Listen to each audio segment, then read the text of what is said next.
Ever since the day that you went away, you went away. Good day mga bay, habang bumabaybay tayo sa daan, napansin ko na medyo madulas at basa na yung upuan natin. Kaya nang chinek ko, ayun, may butas na pala, may kamot ng pusa at medyo slide na talaga siya. Kaya dali-dali tayong pumili ng mga seat cover para hindi na tayo dumulas sa ating upuan. Ito naman ang napili kong seat cover mga bay, aside sa pogi siyang tingnan, ay para siyang liha na hindi talaga tayo dudulas kapag tayo ay tatakbo na sa daan. Yan, wala nang paligoy-ligoy pa, sinimulan nila ng tagalin yung stapler para matanggal na yung lumang seat cover. Ayan mga bay, kita nyo, ang basa pala ng foam ng upuan ko at makikita nyo parang itim-itim sa gitna, molds yan mga bay. Oh no! Sending flowers, come back to me and hold me in your arms again.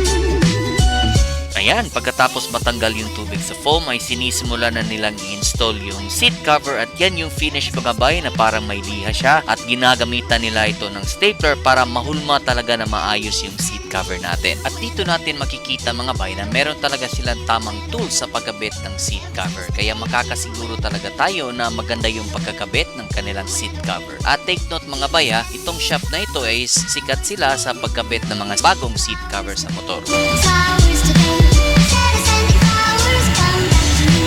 At ayan, malapit nang matapos yung pagkabit ng seat cover kaya excited na ako kung ano nga ba yung resulta nito. Yun ang ganda ng paggagawa. Kayo mga bay, sa tingin ninyo, pasado ba yung paggagawa nila? Comment naman kayo sa ibaba para malaman natin kung ano yung opinion ninyo tungkol dito. Flowers to me.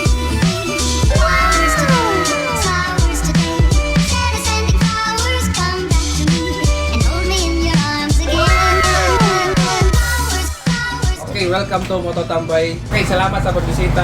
Yubik Raida, bataw dyan sa paper na seat cover. Dire lang sa Moto Tambay, located sa 92G Alcantara Street, landmark kay atubahan sa San Carlos Main Gate.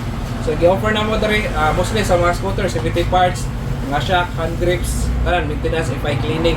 So, probably, mo cater may mga full wave, sa mga wave, XRN, o uban pa. So, mo to, visit mo sa shop, o shoutout kay Obik Raida na pagbisita dali sa shop. Thank you. Visit Thank you. mo.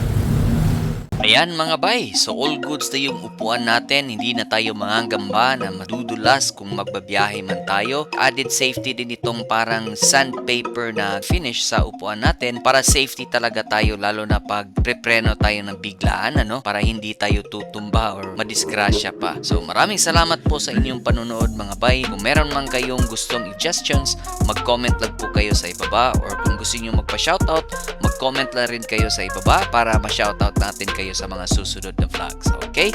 So maraming salamat po sa inyong panonood mga bay. This is Ubike Rider from Cebu City.